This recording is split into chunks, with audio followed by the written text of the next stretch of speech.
எல்லாருக்கும் வணக்கம்.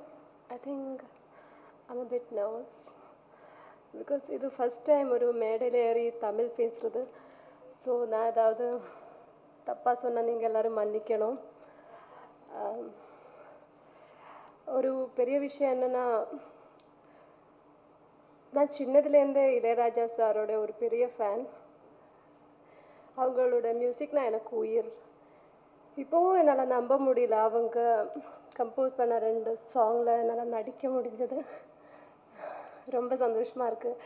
வாழ்க்கையில் ஒரு மறக்க முடியாத அனுபவம். என்னோடய கேரக்டர் கனகா எந்த அளவுக்கு நல்லா வந்திருக்கேனோ அதோட ஃபுல் கிரெடிட் அவங்களுக்கு தான். அப்புறம் அழகப்பன் சார், இப்போ நான் இந்த மேடையில் நிற்கிறது இந்த கேரக்டர் கனகா கேரக்டர் பண்ணுறதுக்கு காரணம்னே சொல்லலாம். அப்புறம் மீரா, எனக்கும் அவங்களுக்கும் காம்பினேஷன் கிடையாது. அப்படின்னாலும் நான் அவங்களோட சாங் பார்த்து ரொம்ப நல்லா பண்ணியிருக்காங்க.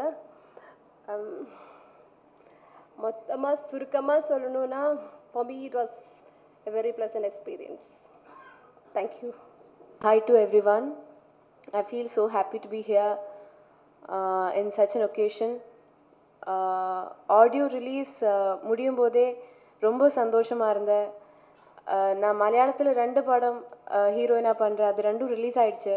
ஆனால் இந்த மாதிரி ஒரு ஒகேஷனில் நான் இன்னைக்கு வரைக்கும் நான் பார்ட்டிசிபேட் பண்ணுறதே கிடையாது. அவ்வளோ நல்லா ஒகேஷனாக இருந்தது.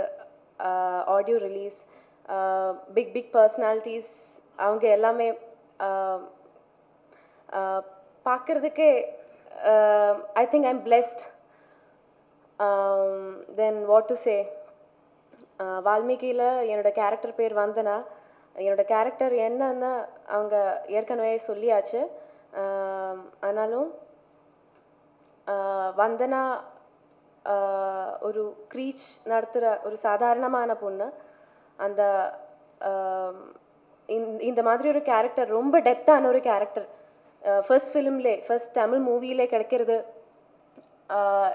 ரொம்ப கஷ்டம்னு நினைக்கிறேன். பின்ன இந்த கதையை பற்றி சொல்லணுன்னா, இப்போ நடக்கிற மாதிரி ரொம்ப ஹீரோயிசம் அந்த மாதிரி எல்லாம் கிடையாது. நம்ம சொசைட்டியில் நடக்கிற ஒரு கதை தான்.